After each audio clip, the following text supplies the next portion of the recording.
Good morning, everyone. If everybody can sit down, then we can start. We have a lovely program for you this morning. It's just an hour in here, and then everybody can get to work and chat with each other.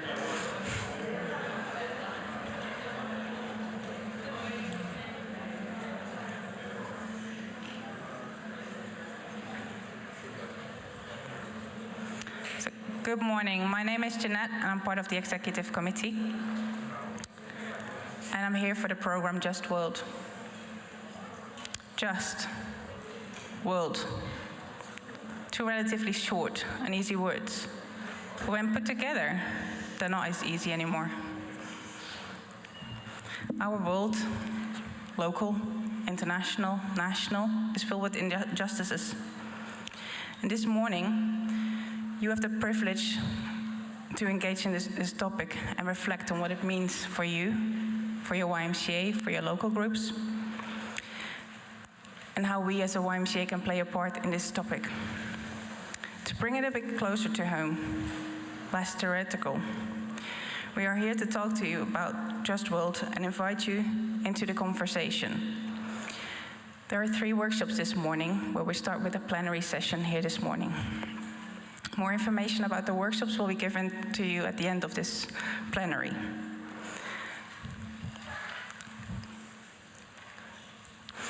I'm very honored to introduce to you Lika.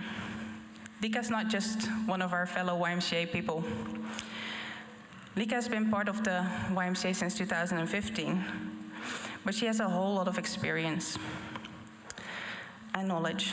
She has a background in political science and has focused on conflict management and peace building. She studied journalism and started to work in media. During the 44-day Artsakh War in 2020, she wrote a diary, and this diary could be read by everyone. This diary has turned in a book, and you can see the book on the left. But there's not just a book, there's also a documentary, and this documentary has been showed at many international film festivals. And I would like to show you the trailer of this documentary.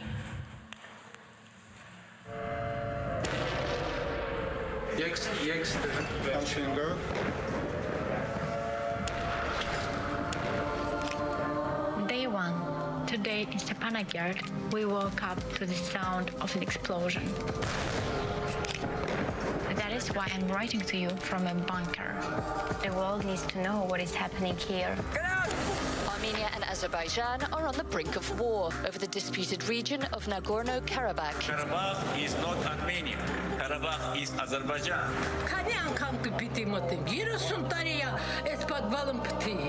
And so a small, unrecognized Republic of Christian Armenians prepares to fight back against a powerful, oil-rich dictatorship.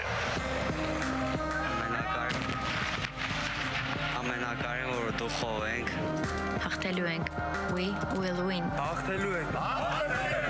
Armenians from all over the world are standing up to defend Artsakh. But while Armenians are winning the war of goodwill, can they win in the halls of power?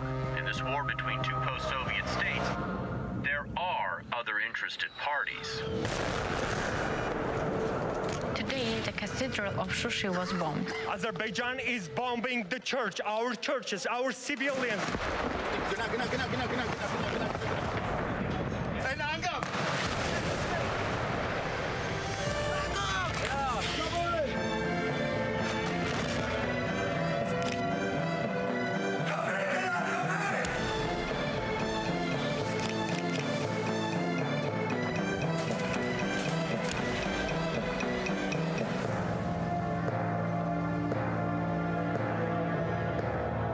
Will you read my words? Will you see these pictures? Or are we invisible?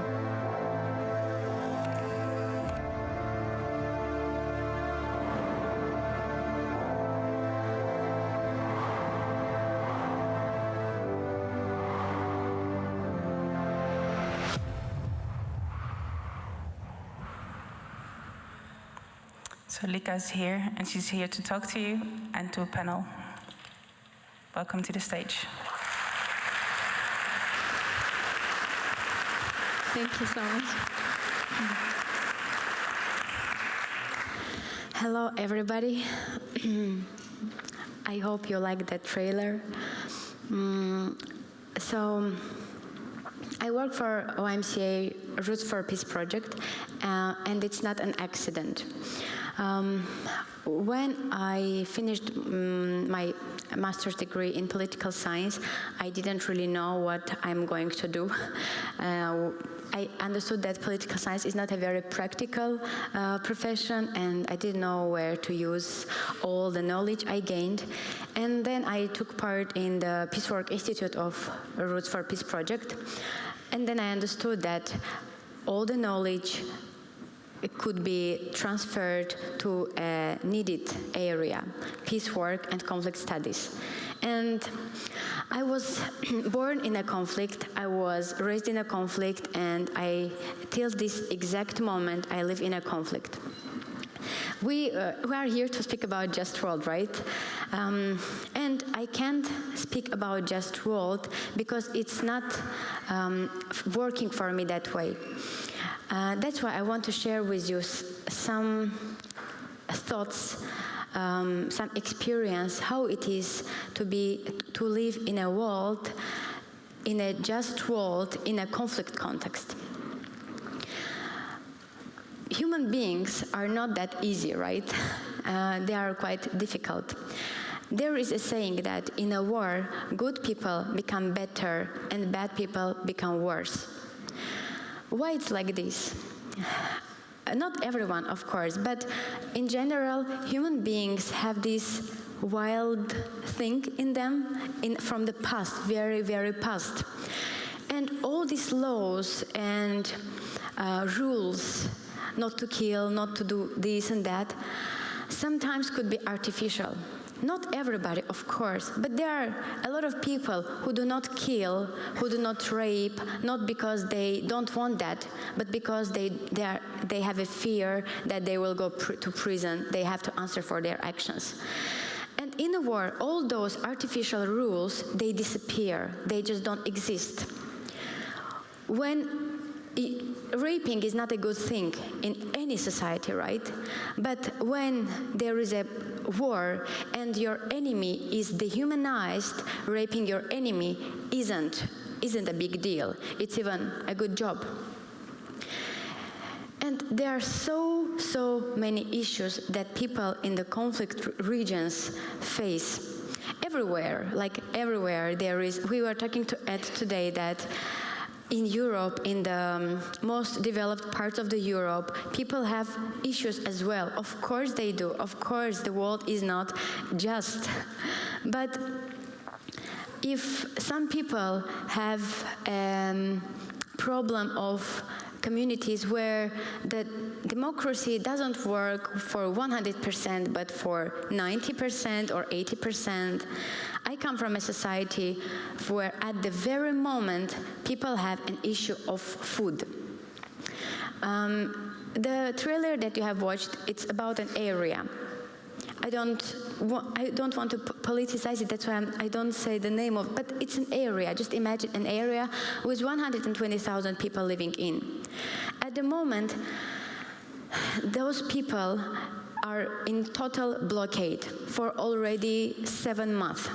Total blockade, without any food supplies, without electricity, without gas, without anything. They don't have one of the basic human rights, the right of free movement, right? And I haven't been able to see my family for 7-8 months already, because I stuck on the other side of the blockade. I just want to share with you, I don't want to, we didn't want to make it like a panel of resolutions or some words, but only the words that we experienced. I was born in a family of a disabled person because of the long oppression. These people stand up and said, we want to be free. We want to live in a just world, in a just country. And as a result of this, my father became a disabled person. I haven't seen my parents for 5 years because after the war there was no job. and they moved to another country. So I was raised with, basically, like I had parents, but I was raised without my parents. And I was raised by my grandmother and grandfather. My grandfather, sorry.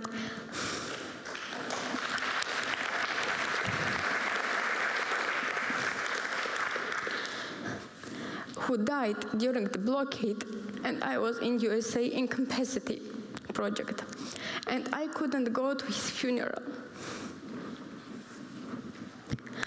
I'm sorry for being emotional, but I'm here to be myself. I'm not here to pretend. I'm not here to speak about something that I don't feel and I didn't see. And this is our reality. Today, in our panel, we invited several people who have been through similar things and who have been through worse things. Every pain has its depths. I don't want to say that the people who live in better conditions, that they have another problems with just world, that these problems are not real, or no. Fighting for democracy in the most developed countries, fighting for educational rights for young people, everywhere it matters, everywhere. Every pain has its depths. I don't want to kind of minimalize anything. I just want to share with you that in Europe, in the closest part of Europe, and in the whole world in general, there are people who are deprived of so many basic rights and basic things, starting from food, electricity, water, and everything. I didn't want to make you sad, honestly. I just wanted to be honest with you. So, and now I want to invite other people to share their feelings with you. And this is Wolfgang and Peter and Arnold. You can join me on the stage. Thank you so much.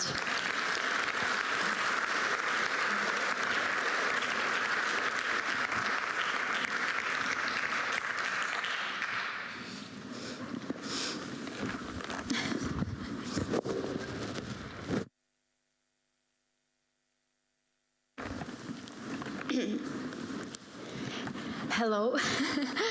Sorry for creating this emotional space before I invite you already here.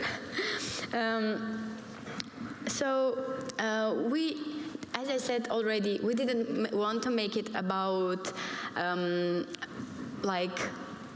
words, but the things that we experienced.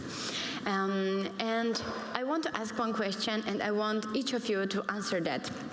And the first question is, imagine you could wave a magic wand and change one thing about the world to make it more just. What would you change, and how would it impact people's life? I invite Peter to start. Thank you, Lika. And you have every right to share this pain. We completely empathize. I would say the one thing I would want to, if I could have a magic wand, is make people have empathy. If people understood what the others go through, then they would understand where their boundaries should end and where other people's boundaries start. I think if we respect each other and try to put ourselves in the shoes of others, then we can actually do more to make the world just. It'll never be perfect. We are not perfect human beings, but we should always strive to be. This is what we've been taught, and this is what our religion teaches us. That's what all faiths around the world teach. But we tend to go look for the differences between us. We should celebrate these differences. It's fine that we have differences. That's not the issue. The issue is when you use differences to set people apart. So I would definitely say courage, because you need courage to be able to break through some of these barriers that you yourself set up, because everybody has prejudice, and that's also fine. That's human nature. But we're smart enough to overcome a lot of these urges that we have, and this is what distinguishes us from animals. But sometimes we find it much easier to behave like animals. Thank you so much, Peter. And I will just introduce Peter. He comes from East Jerusalem YMCA. He's the leader of East Jerusalem and is a person who has been through a lot. Thank you. And Arnold, could you introduce yourself with some words and answer the question? Well, my name is Arnold. I am originally from Togo, but I'm working at the YMCA Germany in the volunteer office there. Yeah. Thank you. So, answering your question, I think I will change the heart of people. Heart? Yeah, because if you change the heart of people, the way of thinking will be different. The way of acting will also be different.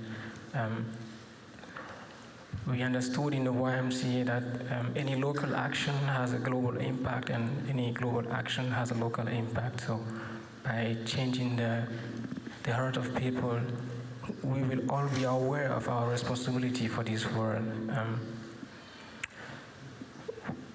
Because many topics are interconnected in a world that we are living right now, because we have racism, which is interconnected to colonialism and capitalism and discrimination. So changing the heart of people will make people understand that the one with privileges will be ready. They will first be aware of their privileges, and they will be ready to put them aside, or even take it as a chance to defend the others without privileges. The human values will be what we defend, and will be more people-oriented. Yeah. Thank you so much. Thank you. And Wolfgang, could you introduce yourself also with some words? Yeah, thank you, Lika, for inviting me to come to this panel and to join you and your friends from YMCA. I'm not a YMCA person. I'm a freelance trainer and consultant. Have worked for many years in areas where conflict has escalated into violent situations, like the situation Lika showed us just recently. And so thank you for inviting me. If I had a magic wand, I would disappear the knowledge about arms and the use and production of arms. I think conflict is a very natural condition of human relationships. We have quarrels in the family, in the neighborhood, and so on. But when we have to engage with the other person face to face, we very often find ways how to do that in a nonviolent way, with empathy, with opening our heart towards the other person. Now, arms help us to wage war at long distance. We don't see the others. So my idea would be if we could disappear arms, the knowledge and the production of arms, people would have to deal with the situations in a different way. Thank you so much for your creative answers. The next question is very similar. As I told you already, sometimes when you go to a psychologist, they dig deeper and everything comes to your childhood traumas. And really, the things we lived as children affects our lives so much till now. The traumas we have, the prejudices we have, and everything.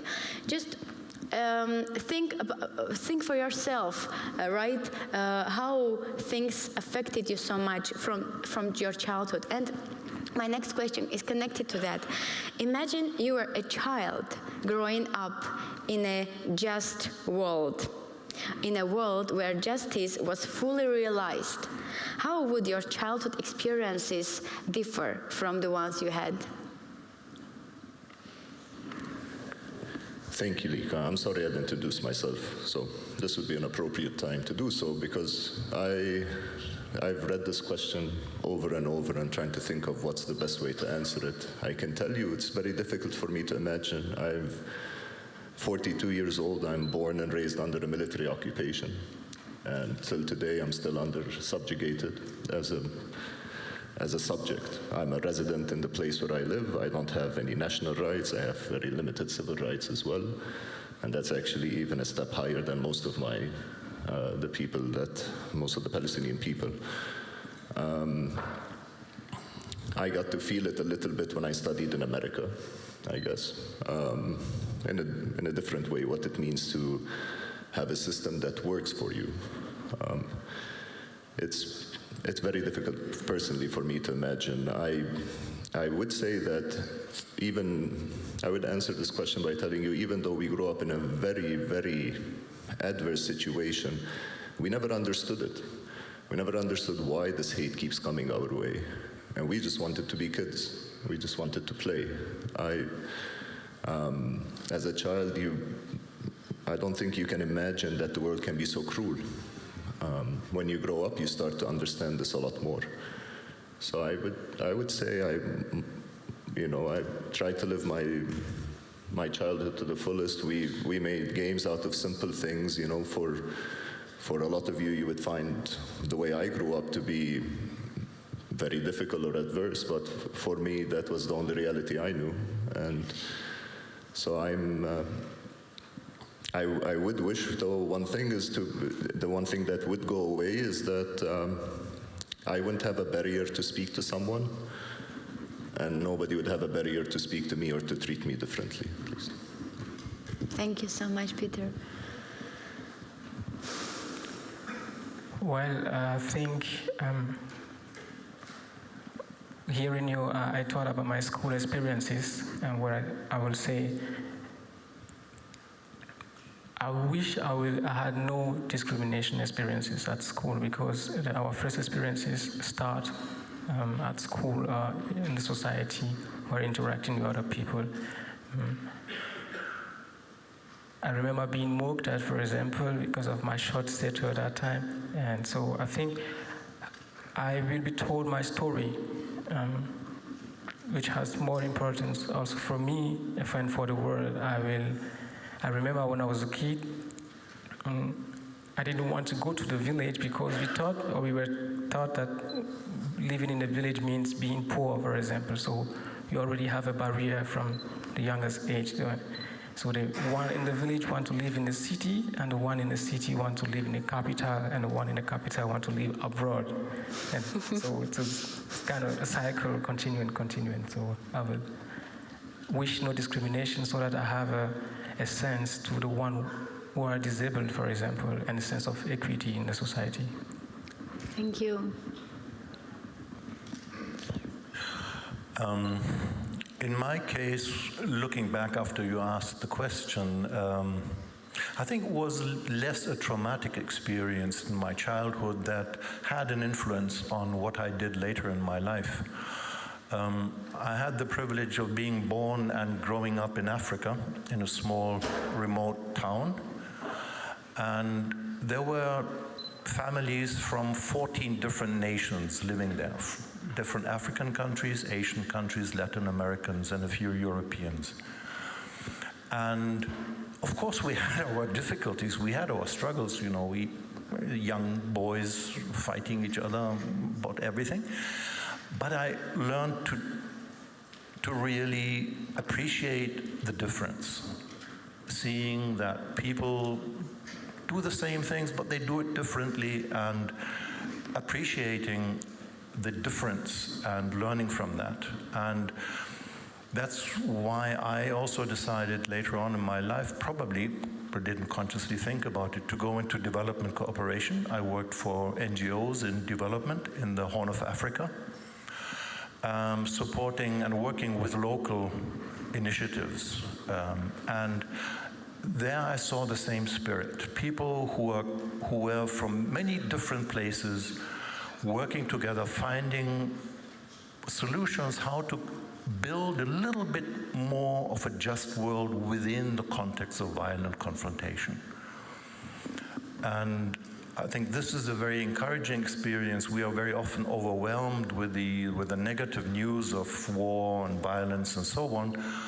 But when we take a closer look, we will see that in all these situations, there are people who are struggling to make the world a little bit more just. And I think we need to keep our eyes open. We need to look for these people and find ways how we can support that. Thank you so much, Wolfgang. Thank you so much, everyone.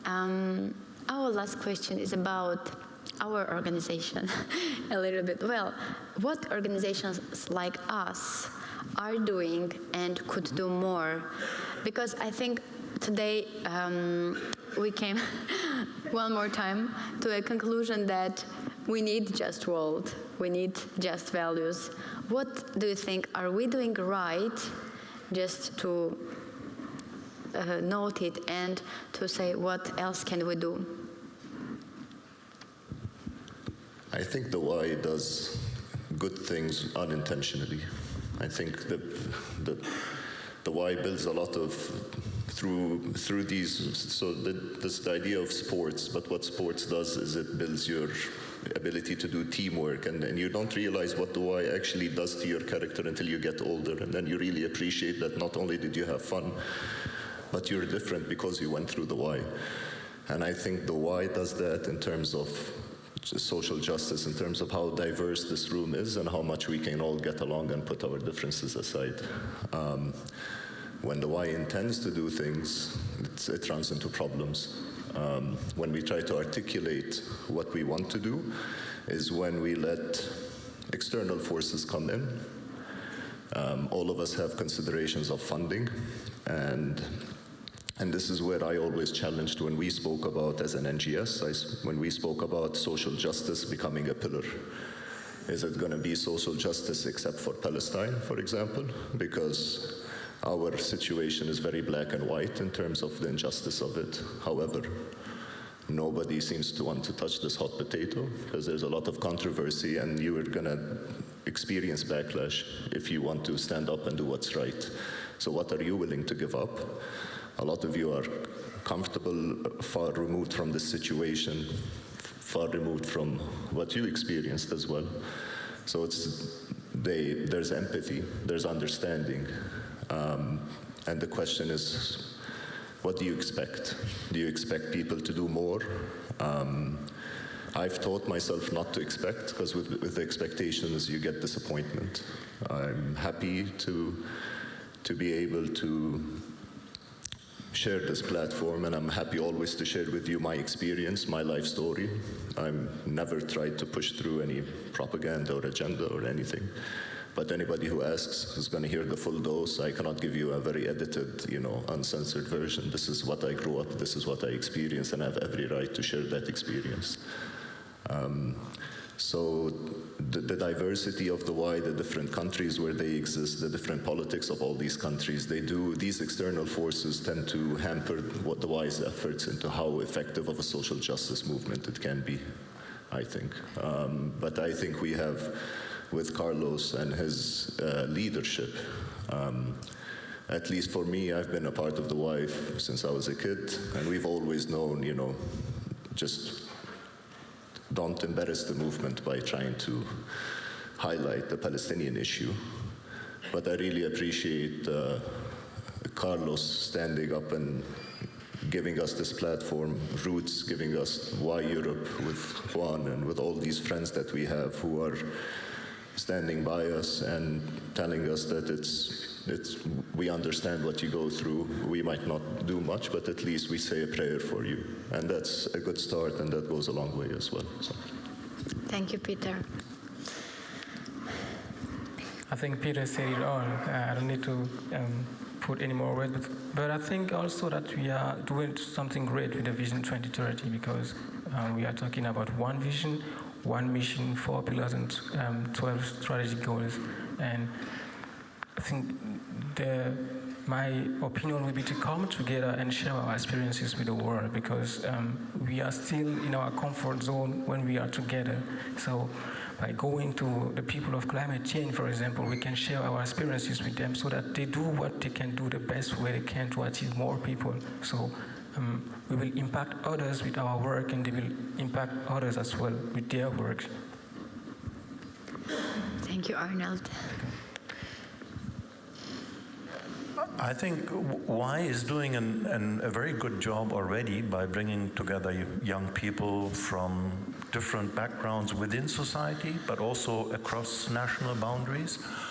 And I think this is something that needs to be increased. I think we need to have more and more activities like that to bring young people from very different backgrounds across conflict lines, to bring them together, to meet each other, to exchange their experiences, and to begin learning from each other how they together can form a new world. And the YMCA has a very good structure to do that, and addressing conflicts, tensions within society, but also bringing together young people from different areas which are engaged in political warfare for whatever reason. But very often this is a war of the leadership. It's not a war of the people. And remembering that whenever we look at a war situation, it's not the war of the people, it's not the war of the ordinary people, it's the political elites or some particular groups. And finding opportunities to bring ordinary people, young people from civil society together across conflict lines to discover how they together can change the situation in order to reduce violence and build a just world together. And YMCA is very well placed to do that, and I encourage YMCA to continue doing that. Programs like Roots for Peace has shown how it can be done, and I challenge donors to be more flexible providing funding for such activities, even if they do not have immediate return. Thank you so much. I invite you to applause to our panelists.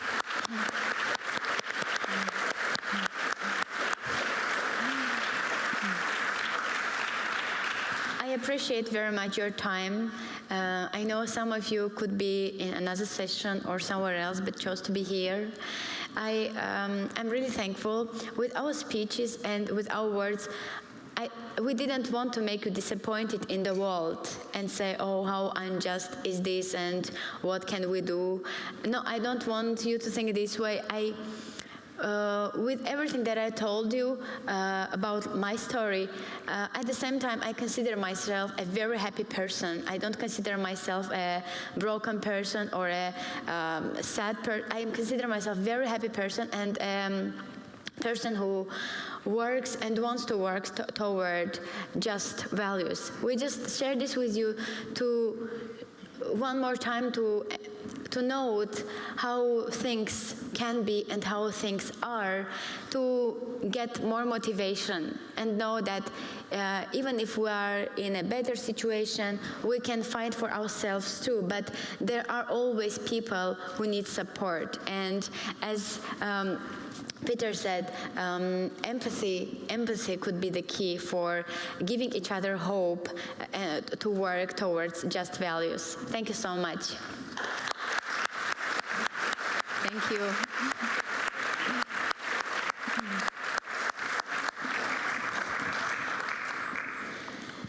Yes. I invite Vartan here. Please, Vartan is the leader of Roots for Peace project, the project that we talked a lot about already today. Thank you, Lika.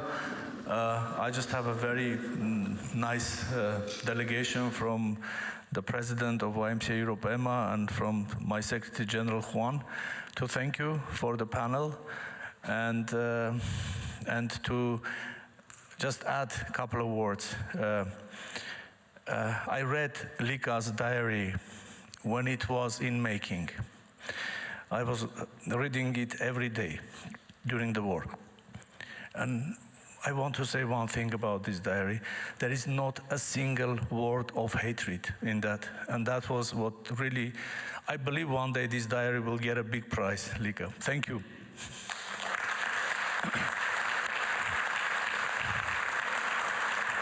Arnold, my friend, it's a mere pleasure to get to know you.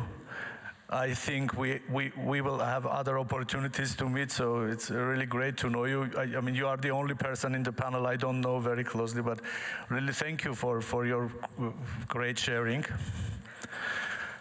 Peter, my dear friend, my brother, we have a journey to make together, and one of the steps is just in September in East Jerusalem, we are going to do the Peacework Institute reunion. Thank you very much for your precious time and your precious experience being shared here. Wolfgang, my sensei, He's a man who I learned everything from. If you see something good in me, ask Wolfgang. If something bad, he has nothing to do with it. Thank you very much, Wolfgang. And I have this small present for you. And I want to also call on the stage Janet. Where is she? Okay. Yeah, she had some problem, but she's also a great person. A member of our executive committee, she did her best to make this panel happening. And this small present for you.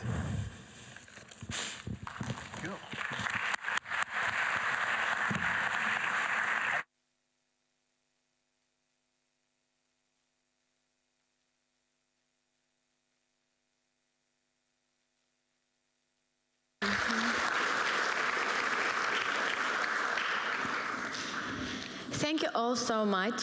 Now it's time for a devotion, right? Okay, we can take our places and soon.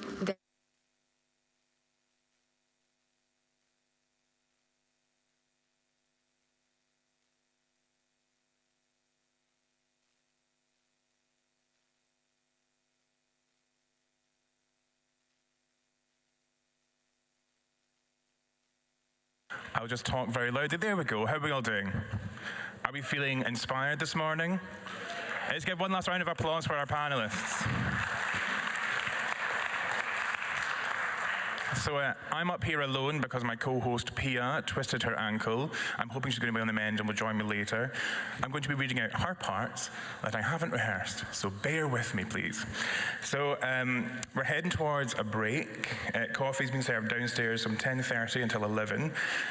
We won't be meeting here again after lunch because we're going to go into workshops right after the break. So we've got 3 options for workshops for you to take.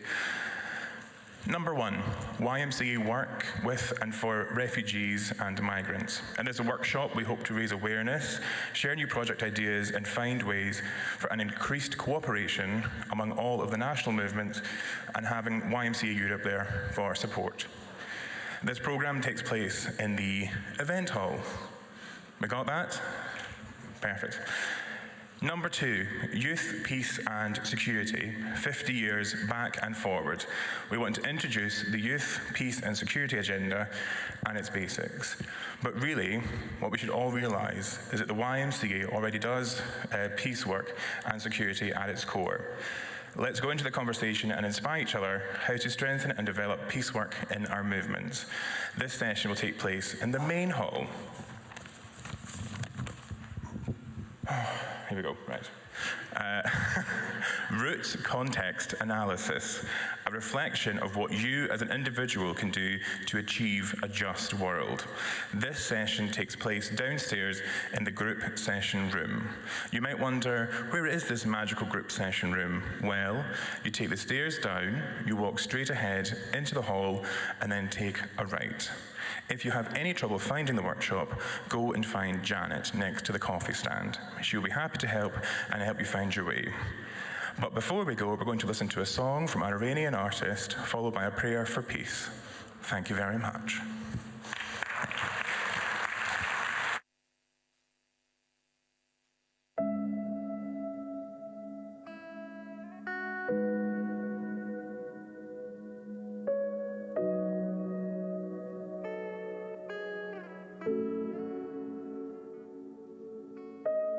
برای توی کوچه رقصیدن، برای ترسیدن به وقت بوسیدن، برای خواهرم، خواهرت، خواهرامون، برای تغییر مغزها که پوسیدن، برای شرمندگی، برای بیپولی، برای حسرت یک زندگی معمولی، برای کودک زباله‌گرد و آرزوهاش، برای این اقتصاد دستوری، برای این هوای آلوده، برای ولیعصر و درختای فرسوده، برای پیروز و احتمال انقراضش، برای سگهای بیگناه ممنوعه، برای گریه های بیوقفه، برای تصویر تکرار این لحظه، برای چهره‌ای که میخنده برای دانش آموزا، برای آینده، برای این بهشت اجباری، برای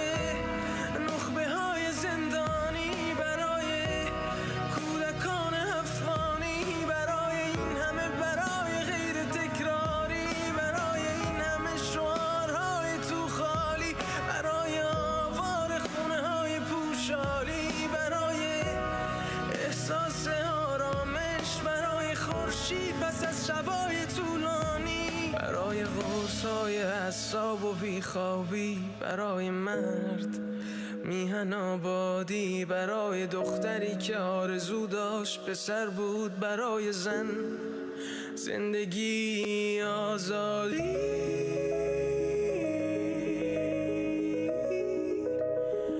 برای آزادی،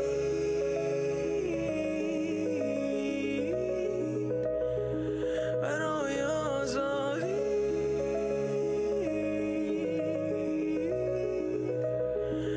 برای آزادی.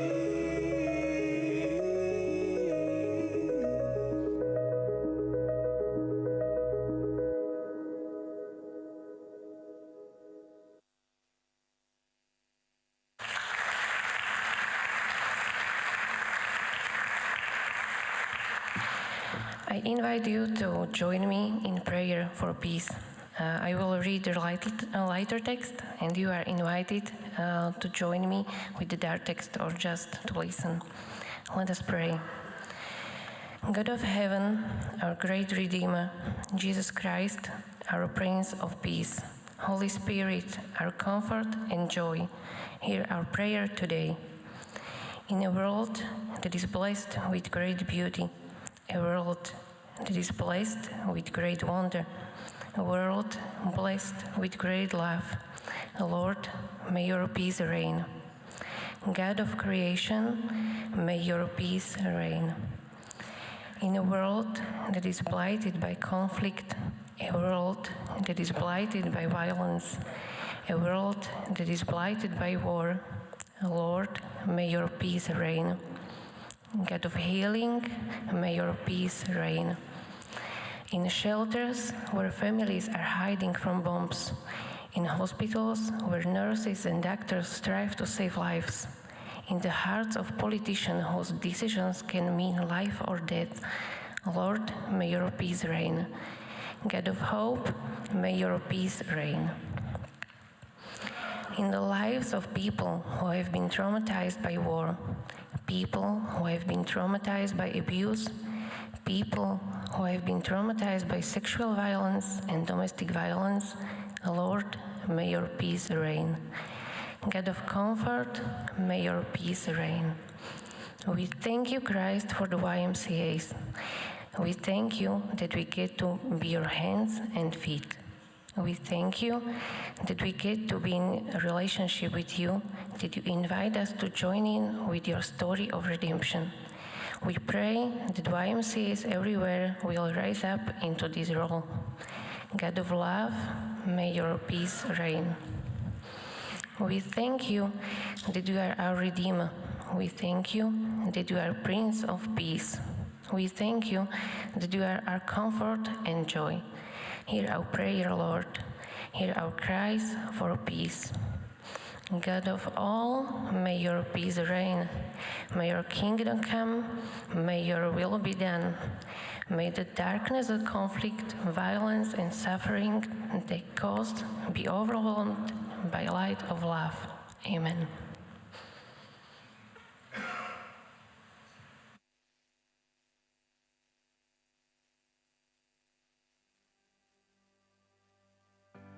Don't know where to begin. It's like my world's caving in, and I try but I can't control my fear. Where do I go from here? Sometimes it's so hard to pray when you feel so far away, but I am willing to go where you want me to. God, I trust you. And there's a raging sea right in front of me, wants to pull me in, bring me to my knees. So let the waters rise if you want them to. I will follow you, I will follow you, I will follow you.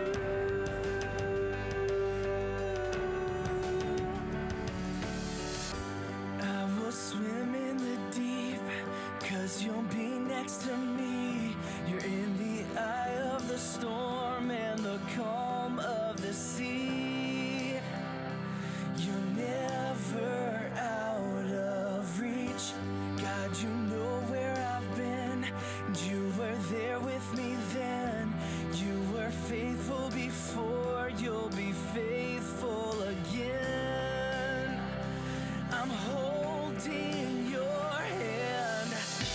There's a raging sea right in front of me, wants to pull me in, bring me to my knees. So let the waters rise if you want them to. I will follow you, I will follow you, I will follow you.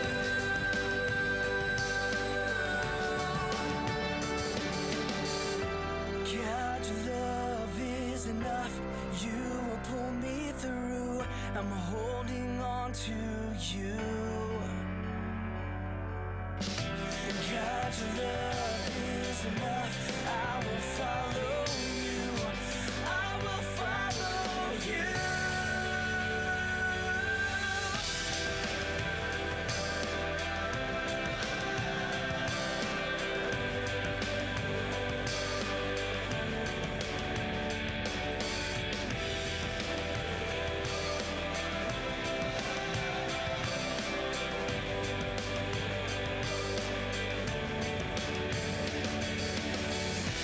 There's a raging sea right in front of me, wants to pull me in, bring me to my knees. So let the waters rise if you want them to. I will follow you, I will follow you, I will follow you.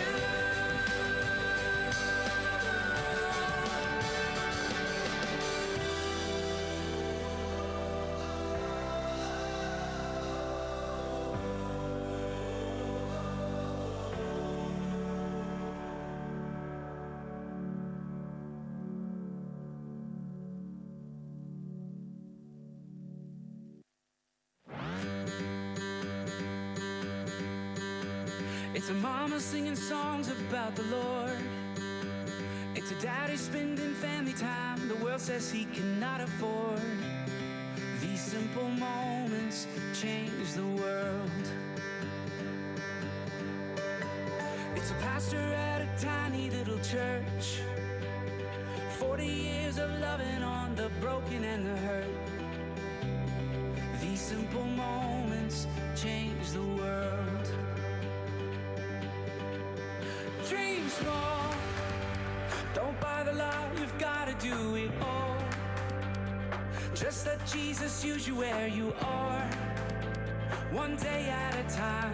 Live well, loving God and others as yourself. Find little ways where only you can help. With his great love, a tiny rock can make a giant fall. Dream small. It's visiting the widow down the street, or dancing on a Friday with your friend with special needs. These simple moments change the world. Of course, there's nothing wrong with